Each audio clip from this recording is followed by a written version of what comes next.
కృష్ణమూర్తి గారిని వేదికను అలంకరించవలసిందిగా కోరుతున్నాను.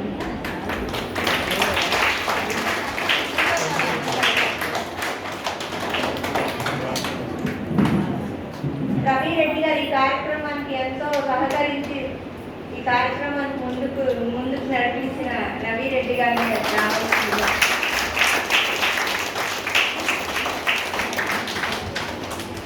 తర్వాత ఆంజనేయ ప్రసాద్ గారు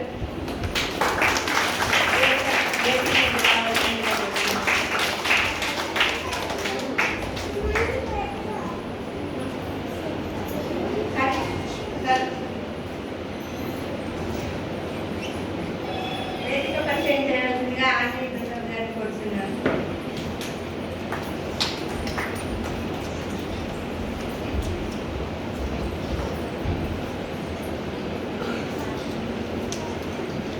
జై శ్రీరామ్.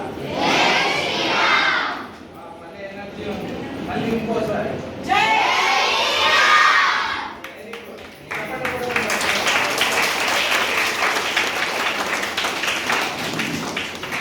మీరందరూ ఇప్పుడు శ్లోకాలు చెప్తుంటే మీ టీచర్ కూడా భలే నేర్పించారు.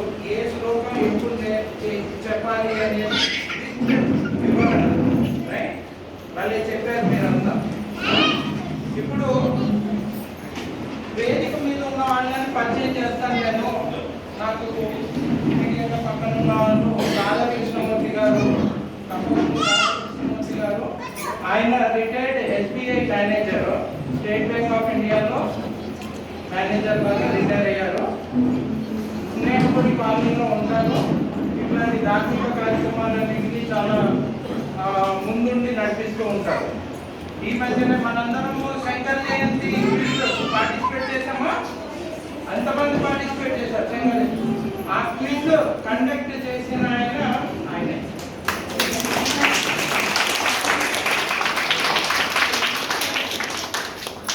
ఇంకా అటుపక్క కూర్చున్న ఆయన పేరు రవిరెడ్డి గారు.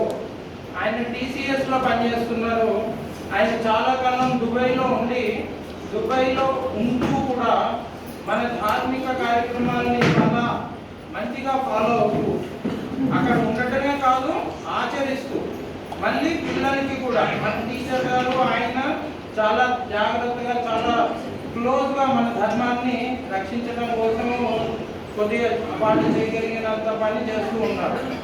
కాబట్టి రవిరెడ్డి గారికి కూడా ఒకసారి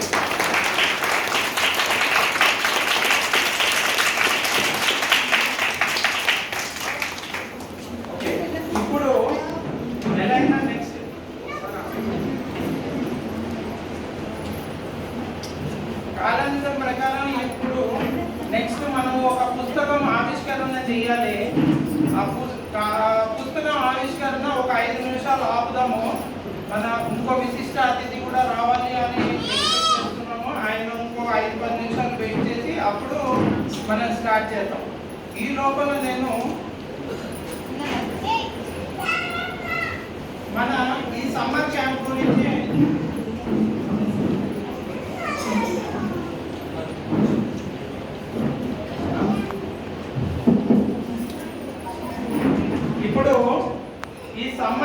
గురించి నేను ఒక 5-10 నిమిషాలు చెప్తాను. మనం ఈ సమ్మర్ క్యాంప్ ఎందుకు చేద్దాము అనుకున్నాం. నేను ఈ క్వశ్చన్ చాలా మందిని అడిగాను మీలో. మనం శ్లోకాలు ఎందుకు నేర్చుకోవాలి? మనం శ్లోకాలు నేర్చుకోకపోతే నష్టమే.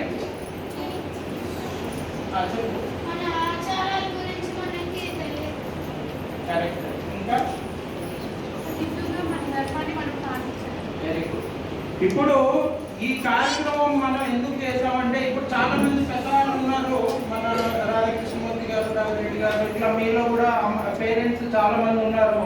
మీ అందరికీ తెలిసే ఉంటుంది. చిన్నప్పుడు మనం గుళ్ళల్లో ఏవో ఒక శ్లోకాలు చెప్పేవాళ్ళు, నేర్చుకునేవాళ్ళు. చాలా మంది చెప్పారు నాకు ఈ క్లాస్ జరుగుతున్నప్పుడు కూడా, మేము కూడా చిన్నప్పుడు నేర్చుకున్నాము, ఇట్లానే గుళ్ళో నేర్చుకున్నాము అని. ఆ కాలక్రమేణా అది పోయింది. మనం గుళ్ళల్లో ఏమి గుడి అనేది ఊరికినే ఏదో మనం వరాలు కోరుకోవడానికి వెళ్తున్నాం అంతే. మన కల్చర్ని పెంచుకోవడం కోసం ఎవరో వెళ్ళట్లేదు. మనలో చాలా మంది హిందువులు అని చెప్పుకోవడానికి కూడా కొద్దిగా హెసిటేట్ చేస్తున్నాం. అవునా? మనందరం ఎవరు? మనందరం ఎవరు? ధైర్యంగా మనం చెప్పాలి, మనందరము హిందువులం. ఎవరు మనందరం? మనం హిందువులం అని గట్టిగా మనం ఇలా చేతులు ఎత్తుకొని హిందువులం అని చెప్తే సరిపోదు. ఓకే, మనం హిందువులం అని మనకి తెలుసు, కానీ హిందువుగా జీవిస్తున్నామా లేదా మనం, అది చాలా ఇంపార్టెంట్. ఓకే, హిందూ అని మనం చెప్పేసుకుంటున్నాము, ఓకే మనం హిందువులం అంటున్నాం, పండగ రాగానే పోయి పండగకి తగ్గట్టు ఏవో కొనుక్కొని వచ్చేసి పండుగ చేసేసుకున్నా, ఆ తర్వాత అయిపోయింది. మనం ఏం చేస్తున్నామో మనకే తెలుసు.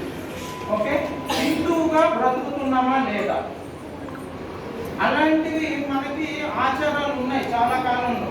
ఈ మధ్యకాలంలో ఏమైంది, మన దగ్గరికి చాలా మంది ఇన్వేషన్స్ వచ్చినందువల్ల, బ్రిటిషర్స్ వచ్చారు, దాని ముందు మొఘల్స్ వచ్చారు, దానివల్ల ఏమైంది, మనది ఒక సొసైటీని డివైడ్ చేసేసారు. మనకున్న ఆచారాలన్నీ మూర్ఖత్వం లాగా లేకపోతే చాదస్తం లాగా చేసేసి మనలో మనకే డౌట్లు కల్పించేశారు. అరే మనం ఏదో తప్పు చేస్తున్నామేమో, ఇదేదో తప్పేమో అనే డౌట్లు తెప్పించేశారు. చివరికి మనమే మన ఆచారాలని వాటిని జోక్ చేసుకుంటున్నాం, మనం కూడా హేళనగా చూస్తున్నాం. ఇవన్నీ మారాలి, ఆ మారటం కోసమే ఈ ప్రయత్నం అండి. ఓకే, అందులో మీరందరూ పేరెంట్స్కి చాలా ఒకసారి అందరూ పేరెంట్స్కి చప్పట్లు కొట్టండి ప్లీజ్.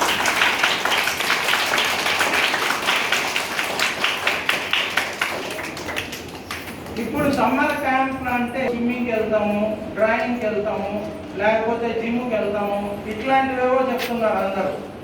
అవునండి, మీరందరూ పేరెంట్స్ రియల్గా చాలా మంచిగా ఆలోచించి మన హిందూ ధర్మం కోసం మన పిల్లల్ని, నెక్స్ట్ తరం వాళ్ళని మన సంస్కృతిని నేర్పించాలి అని మీరందరూ పంపించారు. కాబట్టి మీరు చాలా మంచి పని చేసుకున్నారు, దీన్ని మనం ఎంకరేజ్ చేద్దామండి. ఓకే, నా హిందువులము అని చెప్పాము, ఎలా బ్రతకాలి అనేది. హిందూ అనేది, హలో వినిపిస్తున్నది? హిందువులము, మనం హిందువులాగా బ్రతకాలి అన్నాం. ఇప్పుడు మనం చెప్పిన శ్లోకాలు, కొన్ని శ్లోకాలు మీరు చెప్పారు కదా, మన నిద్ర లేవగానే కొన్ని శ్లోకాలు చెప్పాలి, స్నానం చేసేప్పుడు శ్లోకాలు చెప్పాలి, అన్నం తినేటప్పుడు శ్లోకాలు చెప్పాలి. ఇవన్నీ మనం ఏంటి, మనము నేచర్ని పూజించే కల్చర్ మనది. నేచర్తో పాటు బ్రతుకుతూ ఉంటాం అన్నమాట. హిందూ ధర్మం అనేది ఏంటంటే నేచర్తో పాటు బ్రతికేది. అందుకే మనం ప్రతి దానికి నేచర్లో ఏదైనా చేంజ్ రాగానే మనకు ఒక పండుగ వస్తుంది. ఓకే, ఏదైనా స్మాల్ చేంజ్ పండుగ వచ్చేస్తుంది మనకి. ఓకే, కాబట్టి మనం నేచర్తో పాటు ప్లస్ మనం చేసే ప్రతి పనిని గౌరవించడం కోసం మన ఆచారాలు అవి ఉంటాయి. శ్లోకాలు అనేవి ఏంటంటే మనం గుళ్ళకి వెళ్ళినప్పుడు, ఇప్పుడు పొద్దున్న నేను ఎవరితో మాట్లాడుతున్నాను, పొద్దున్న శిశు మందిరికి వెళ్ళి అడిగాను. మనం చాలా మంది గుళ్ళకి వెళ్తాం. గుళ్ళకి వెళ్ళిన తర్వాత దేవుడిని ఇలా చూసి కళ్ళమూసుకొని, దేవుడా నాకు మంచి మార్కులు ఇవ్వు దేవుడా అనుకోకూడదు, లేకపోతే మా అమ్మ నాన్న ఏం అనుకోలేదు, మంచి మార్కులు రాకపోయినా అట్లా కాదు. మనం ఒకటి పోయి ధ్యానం చేయాలి. ఓకే, మనం ధ్యానం చేసుకోవాలి, మన మైండ్ ప్రశాంతత కోసం వెళ్ళాలి. ఇప్పుడు అన్ని గుళ్ళకి వెళ్తే ఏమైంది, ఎప్పుడు తోసుకోవడం, తనుకోవడం, మర్చుకోవడం ఇవే అయిపోతుంది. కానీ మనం ధ్యానం చేసుకోవటం అనేది చాలా ఇంపార్టెంట్. ఓకే, నా coming back to summer camp. మనం సమ్మర్ క్యాంప్కి 2 చోట్ల అనుకున్నామండి. రామాలయంలో మనం స్టార్ట్ చేసాము. రామాలయంలో 25వ తారీఖు ఏప్రిల్ 25న మనం స్టార్ట్ చేసాము. మనకి ఫస్ట్ డే 20 మంది 30 మంది వచ్చారు. నెక్స్ట్ వీక్ అంటే ఒక 1 వీక్ పోతే మనకి ఆల్మోస్ట్ 70-80 మెంబర్స్ వచ్చారండి. 80 మంది పిల్లలు వస్తే మాకు సడన్గా భయం వేసింది. ఇంతమంది పిల్లల్ని మేము ఎలా హ్యాండిల్ చేయగలుగుతాం అంటే ఏంటంటే దీని ఉద్దేశం ఏంటంటే సమాజంలో ఉంది, మనసులో అందరికీ ఉంది, మన ధర్మం మీద మనము ఆచరించాలి అనేది ప్రతి ఒక్కళ్ళ మనసుల్లో ఉన్నాయి. కొద్దిగా బయటపడటానికి కొద్దిగా స్లోగా చేంజ్ అవుతున్నారు, అంతే తప్పిస్తే అందరిలో ఆ భావన ఉంది. మీరందరూ అది అనుకున్నారు. నెక్స్ట్ దీని సక్సెస్ చూసి మేము సరస్వతి శిశు మందిర్లో కూడా జగతిలో ఆలియన్ కాలనీలో కూడా మరి మంచి టీచర్లు దొరికారు కాబట్టి అక్కడ కూడా పెట్టాము. అక్కడ కూడా 15 మంది వచ్చారు. ప్రతిరోజు 15 మంది వచ్చి ప్రతిరోజు శ్లోకాలు నేర్చుకున్నాం. ఇప్పుడు మేము దీని మీద ఒక చిన్న సర్వే చేసామండి. ఇప్పుడు జాయిన్ అయిన వాళ్ళందరూ ఇందులో జాయిన్ అయిన వాళ్ళందరినీ సర్వే చేసాం. చివరి లాస్ట్ వారం రోజుల్లో సర్వే చేస్తే ప్రతి ఒక్కళ్ళు చాలా మటుకు 90% వరకు 10లో 9 మంది మేము 5 లేకపోతే 10 శ్లోకాలు కొత్తగా నేర్చుకున్నాము అని చెప్పారు. అది ఇది ఆర్గనైజ్ చేసినప్పుడు మాకు చాలా హ్యాపీ అనిపించిందండి. 5-10 శ్లోకాలు నేర్చుకోవడం. ఇంకొక విషయం ఏంటంటే చాలా మటుకు మీరంతా ఈ క్యాంపు మళ్ళీ కంటిన్యూ చేయండి, ఎండ్ చేయొద్దు అని కూడా చెప్పారు. ఆల్మోస్ట్ కాదు, ప్రతి ఒక్కళ్ళు మీరు కంటిన్యూ చేస్తారంటే ప్రతి ఒక్కళ్ళు ఎస్ అని పెట్టారు. 100%. అసలు ఈ ఫీడ్బ్యాక్ చాలా మేము సక్సెస్ చాలా బాగా అయ్యాము అని చెప్పడానికి. అందులో మీరందరూ ఉన్నారు కాబట్టి మన టీచర్లు కూడా వాళ్ళు కూడా అందరూ వాలంటీర్లే అండి. ఇక్కడ ఎవరు ఏమీ ప్రతిఫలం లేకుండా అందరూ వాలంటీర్లే. టీచర్లు వాళ్ళ సమ్మర్ హాలిడేస్లో అయినా సరే మేము 2 hours స్పెండ్ చేస్తాము అన్నారు. ఇంకో టీచర్ రాలేదు, నందిని సరస్వతి గారేమో జెనిసిస్ టీచర్. చాలా మంది తెలుసా జెనిసిస్లో మీరు వాళ్ళు అందరూ రజనీ గారు అందరూ వాలంటీర్ లాగా వచ్చారు, వాలంటీర్ లాగా చేశారు. మనం సాధ్యమైనంత ఇది ఎక్స్టెండ్ చేయడానికి ట్రై చేస్తాం. వారం పెడదాం. అంటే మనకి గుళ్ళో ఈవో గారు కూడా ఒక పర్మిషన్ ఇచ్చారు మనకి. ఆయనంతా ఆయన అప్పుడే క్లోజ్ చేసేస్తున్నారు, అప్పుడే ఎందుకు ఎండ్ చేస్తున్నారని కంటిన్యూ చేయొచ్చు కదా. అంటే ఆయన కూడా మనకి అట్లా చెప్పడం చాలా ఆనందంగా అనిపించింది. మనము అన్ని కుదిరితే ఎవ్రీ వీక్ సండే మార్నింగ్ పెడితే బాగుంటుంది అని ఒక ఉద్దేశంలో ఉన్నాము. మీ అందరి ఉద్దేశాలు కూడా చెప్పండి. ఓకే అండి. ఇది సమ్మర్ క్యాంప్ రిపోర్ట్ అండి. మొత్తానికి దగ్గర 80 మంది వరకు అయితే అట్లీస్ట్ 1-2 శ్లోకాలన్నా నేర్చుకున్నారు. 80 మంది దాకా మన సమ్మర్ క్యాంప్.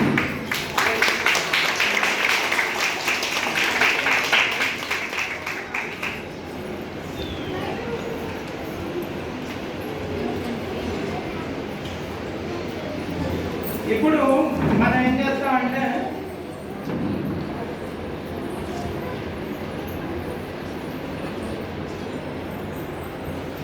మనం ఒక బుక్ ఇనాగరేషన్ అనుకున్నామంటే మనం నేర్చుకున్న శ్లోకాలు ఈ క్యాంపులో నేర్చుకున్న శ్లోకాలన్నీ మీకు పీడిఎఫ్ కూడా పంపించారు. కానీ మీరంతా పేపర్లలో అదే మనం ఒక బుక్ లాగా ప్రింట్ చేసాం. ఆ ప్రింట్ చేసిన పుస్తకాలు ఇప్పుడు రాధాకృష్ణమూర్తి గారిని రవిరెడ్డి గారిని ఆవిష్కరించాలని కోరుకుంటున్నామండి.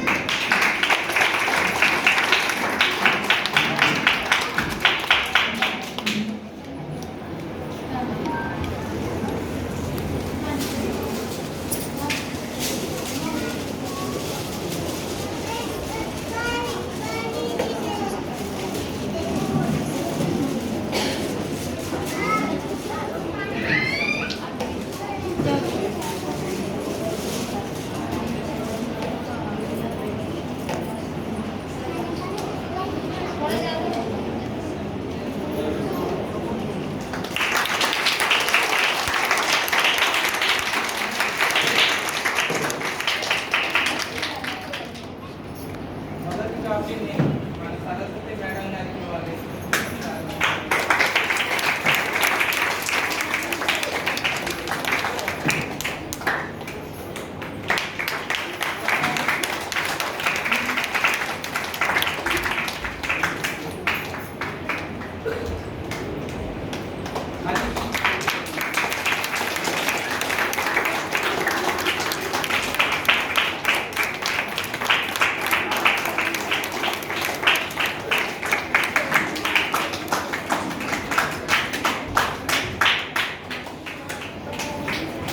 ఇప్పుడు మీరు చూస్తున్న వాళ్ళు టీచర్లు అందరూ ఉన్నారండి.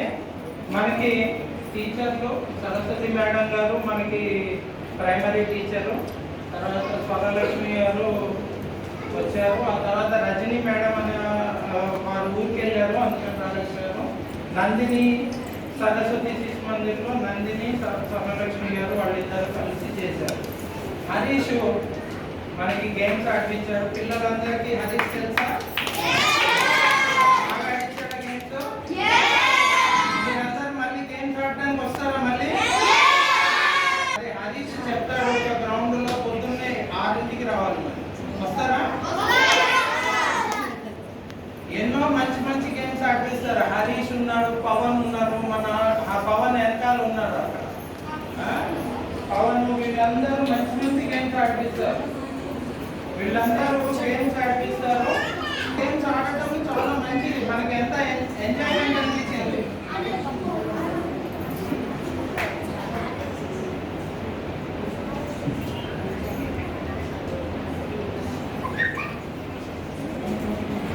ఓకే, ఇంకా మళ్ళీ నెక్స్ట్ ప్రోగ్రామ్ కంటిన్యూ చేద్దాము. మళ్ళీ శ్లోకాలు చెప్పించే ప్రోగ్రాము సరస్వతి మేడం గారు వస్తారు.